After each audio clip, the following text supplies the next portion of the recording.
Hey everybody, welcome back to my channel. We're working on the 300Z today.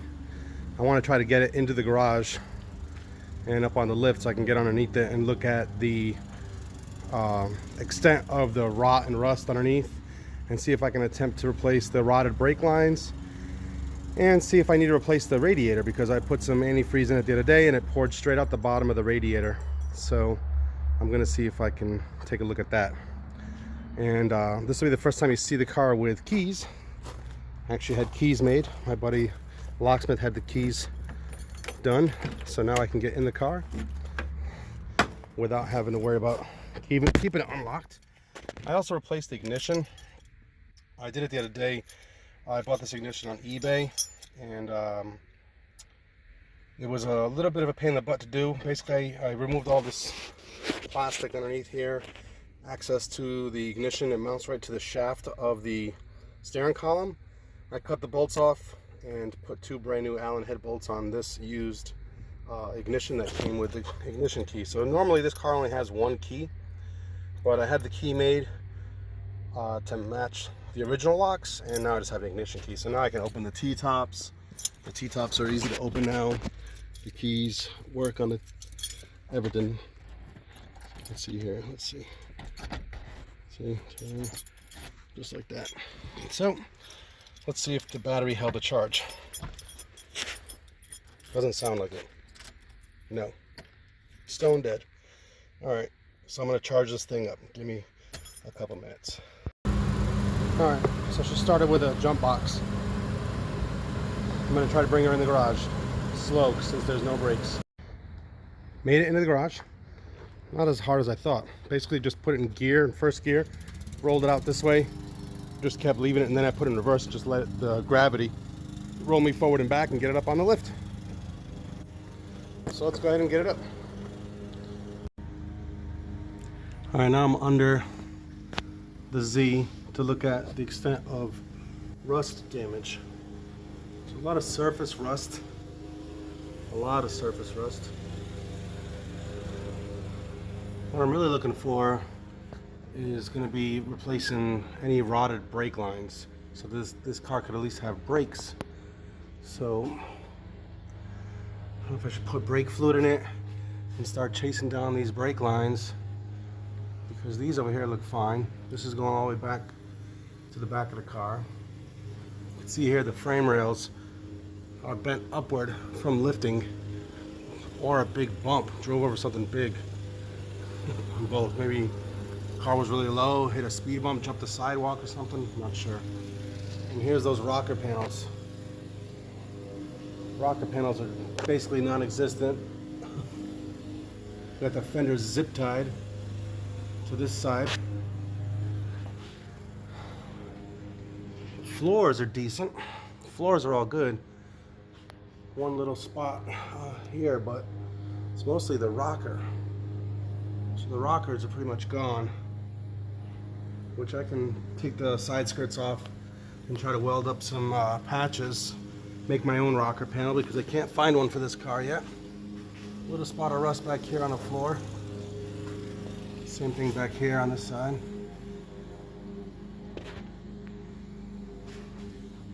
And here's the rear quarter from this side, then the frame rail right there.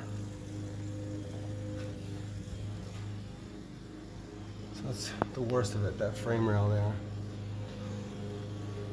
This rear quarter is also got some rot on the skirt. So that side skirt on that side's missing. I just noticed that on this side we have a side skirt that's covering up the whole lower rear quarter.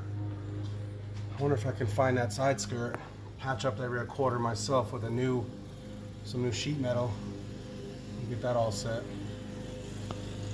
See if I can dig into this some more on the brake lines and figure out what's going on with the rotted brake lines. This caliper actually doesn't look old, it just has surface rust on it. Rubber lines.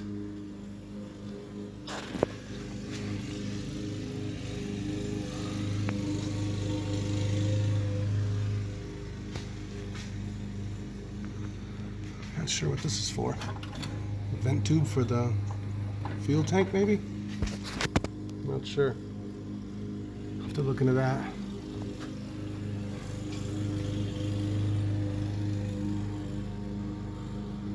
All right, let's start digging.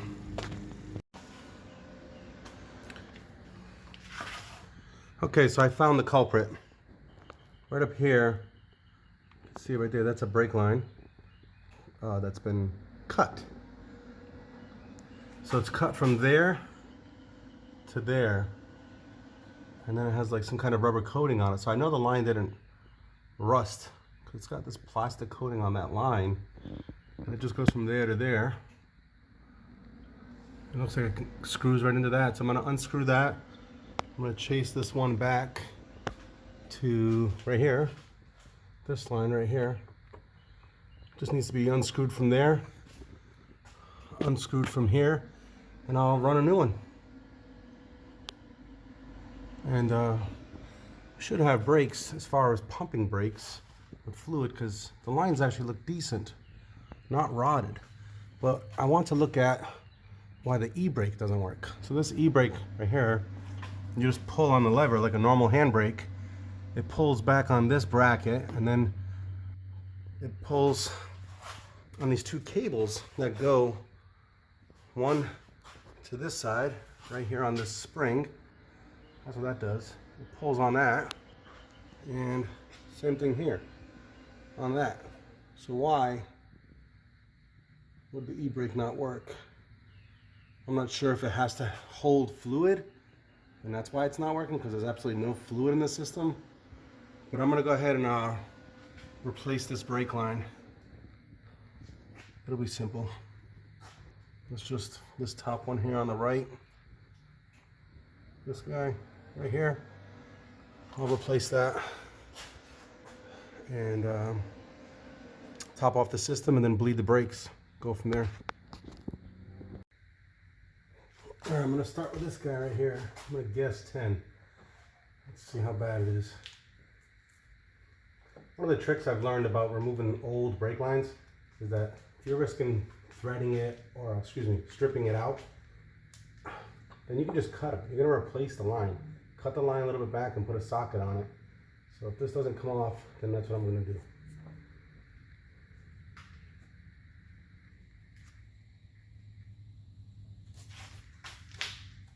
Okay.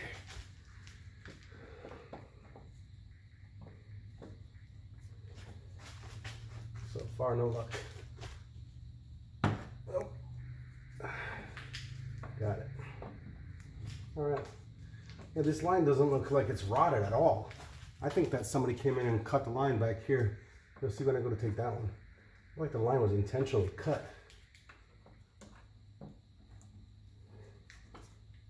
Because these lines have some kind of a plastic coating on them, so that's good. Unfortunately, I don't think I'm going to be able to find the original bent line. I can try to look on eBay or Amazon or other Z supported sites, but a lot of the Z supported sites, they don't like this 87 to 89 Z31. The earlier 80s, when they converted from Datsun to Nissan, then those seem to be more popular.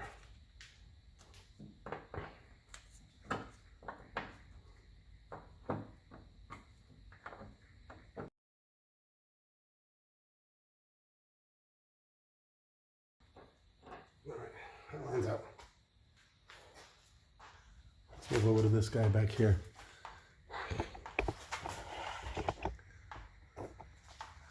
If I can get a good shot of that.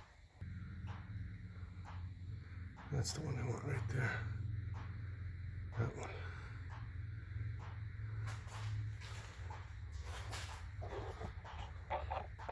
It's hard to get a shot on that. So let me see if I can get in there and get that.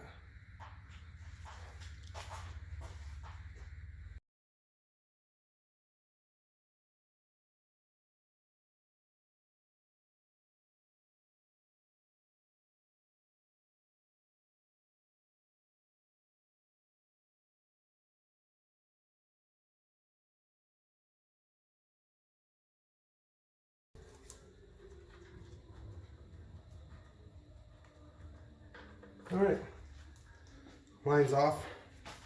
So I just want to go match this thread up. Where are we at? Yeah, I'm gonna match this thread. It's 10 mil. Obviously it's gonna be metric. See if I can snake a new line in there. And hopefully we have some brakes in this car now. All right, it is now the next day. Just showing you that I removed one side here near the left-hand driver's side rear axle area. And this is the original location of where the old one went through. That channel right there, you can see where I cut it. And cut it on this side. And it's got to connect back to this guy right here. So I'm going to work on bending the new line. I did buy the metric thread line. Don't listen to what anybody tells you. Make sure you use metric for metric. I had a guy at the local parts store saying that it would work, just tighten it, and obviously he didn't know what he was talking about. So this line is M10 or 10 millimeter by 1. So that's the thread for these. I'm going to bend the line into place and see if I can snake it close to the factory location. I don't think I'm going to be able to get it through that channel back there, but I'm going to see if I can get it up above these few lines and out of the way over the axle and back around to there. So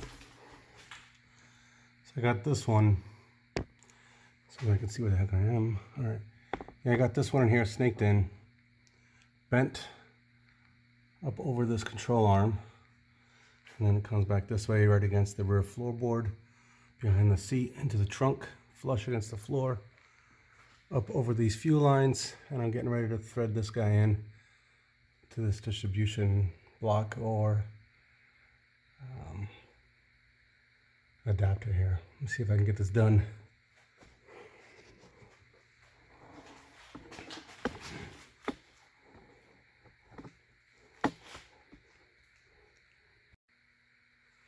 All right, I got it started. Just gonna tighten it up. Gotta tighten this one up and then the other one on the other side too. And I should hopefully be able to top off the lines and bleed the brakes. I'm really hoping that the power booster on this car is not blowing out.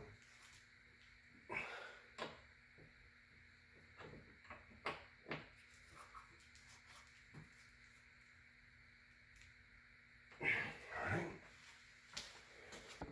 Let's get this one tightened up. Right here.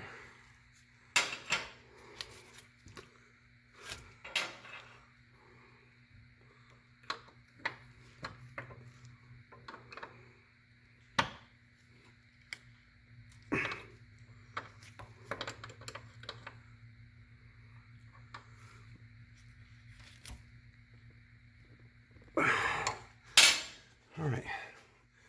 I like that this is out of the way. It's not anywhere near the rear end. Not going to go up and down with any suspension parts. Should be good to go. This line looks good. This line looks good still too. I'm going to go ahead and lower this car down and top off the brake fluid.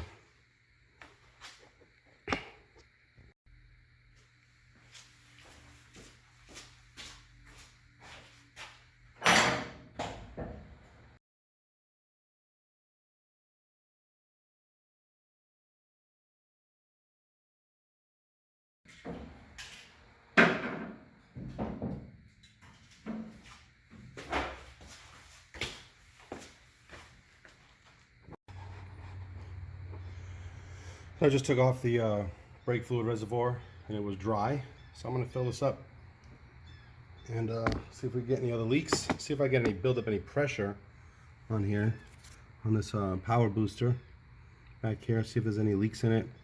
Underneath the power booster, underneath the actual master cylinder area was dry and there was no sign of like rotted or broken lines.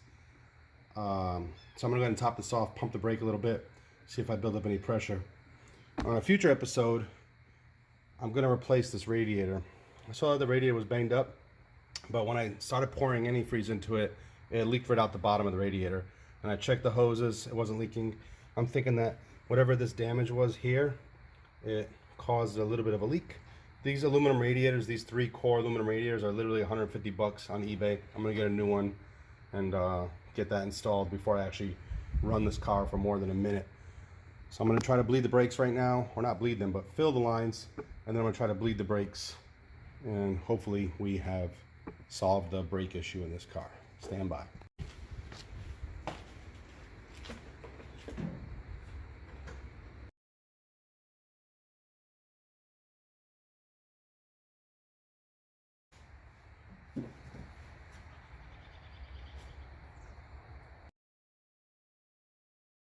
What I'm going to do is I'm going to get one of my kids out here to sit in the car. I'm going to raise the car up again and bleed it from underneath. Simpler than taking all tires off and bleeding it from every corner. So stand by. All right, I got my son Nate in the car. I'm going to raise the car back up so I can get the brakes bled.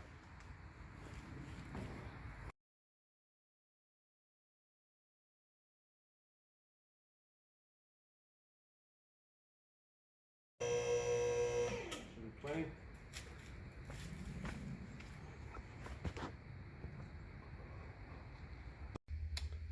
Okay, I've bled all the calipers out from underneath. The left front caliper might be seized. That one was not letting any fluid out at all. So we might have a seized caliper on the left side. But for now, let's see if it'll even start, and two, if it actually has brakes.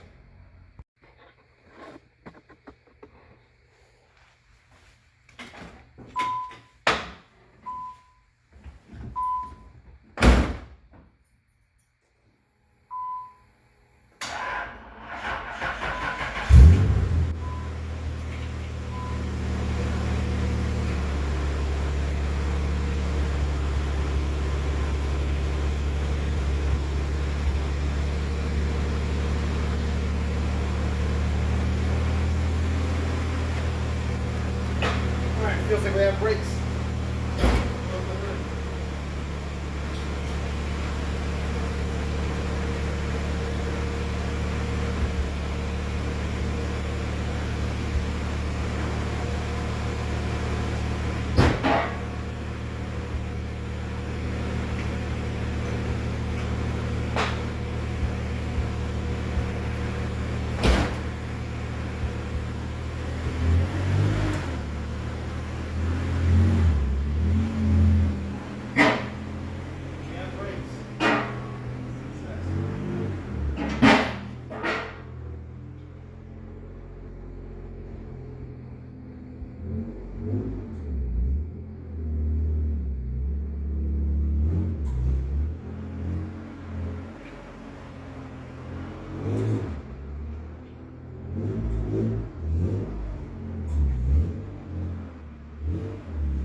Success. We have brakes. Unfortunately, the battery didn't charge very much, so I'm gonna have to charge the battery up again and see if we get a new battery for it if this one doesn't hold the charge. But it has brakes. You can see brake fluid on the floor, more in some spots than others, but the brakes felt great. E-brake's still grabbing way up top, so I'm going to adjust that e-brake next time I get the car up on the lift. But for now, she's done.